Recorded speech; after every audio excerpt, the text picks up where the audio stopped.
Hi, this is Mara Powers, and this is my reflection for my activity or project greater than self for the High Reliability Teaching Program. The students in my 3rd through 6th grade learning groups are already part of a program that I created a couple of years ago called ART. The acronym stands for Art and Reading Time.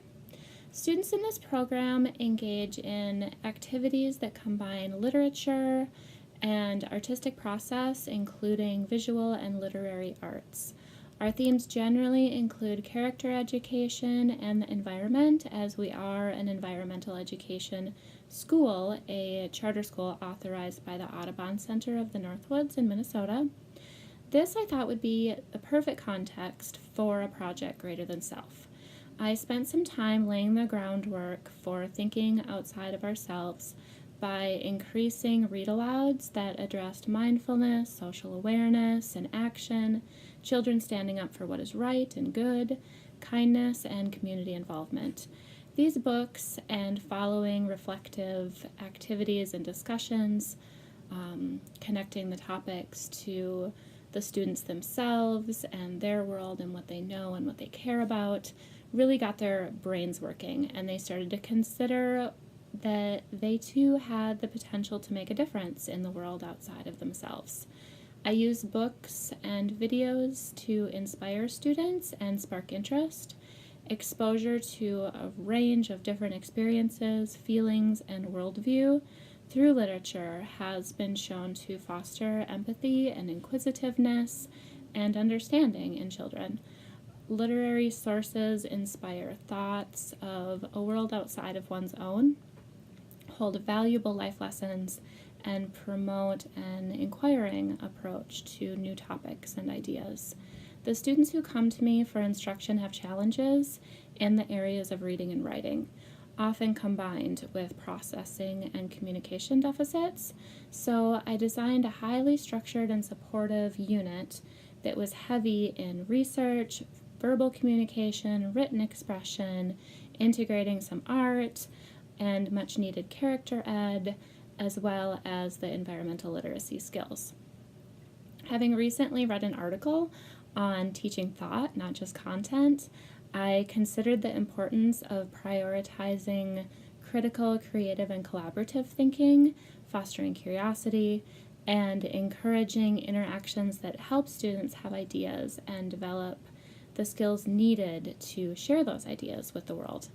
We came up with the Be the Change Council and even wrote a mission and vision statement. Students generated rules and procedures for the group and spent much time discussing what a good group should look and feel like. Classroom meetings were held weekly, and individual or small group teacher-supported activities were completed during 3 guided practice sessions per week. Independent work was completed on a daily basis at their individual levels. The level of interaction and engagement was wonderful to see, but what really astounded me was the informal conversations that I overheard throughout the project, how these kids supported one another's efforts, excitedly planned for their next meeting, and talked with other students and staff in the building about what they were doing and what they plan to do in the future. They had no intention of stopping with our one project.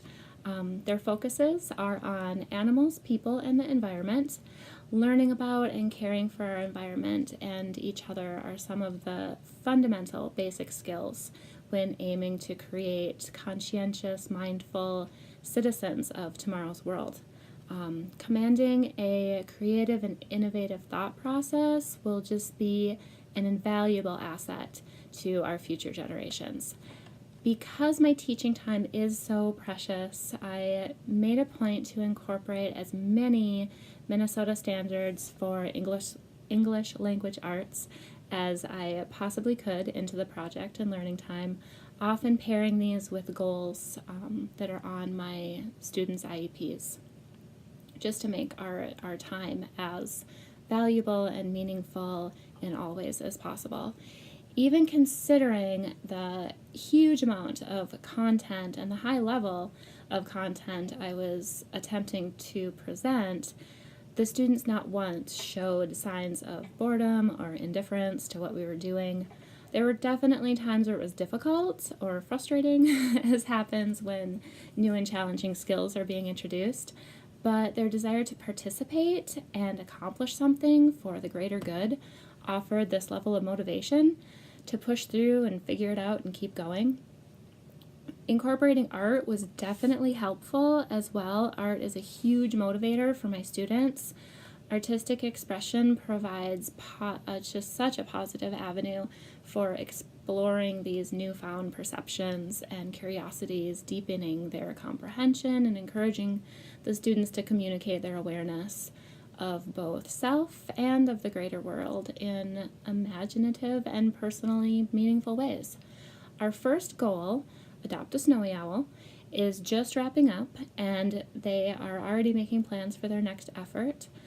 I am very proud of my students and their work on this project, and even more proud and impressed that after this intensive amount of work and time that they've been putting in, they just show no signs of slowing down.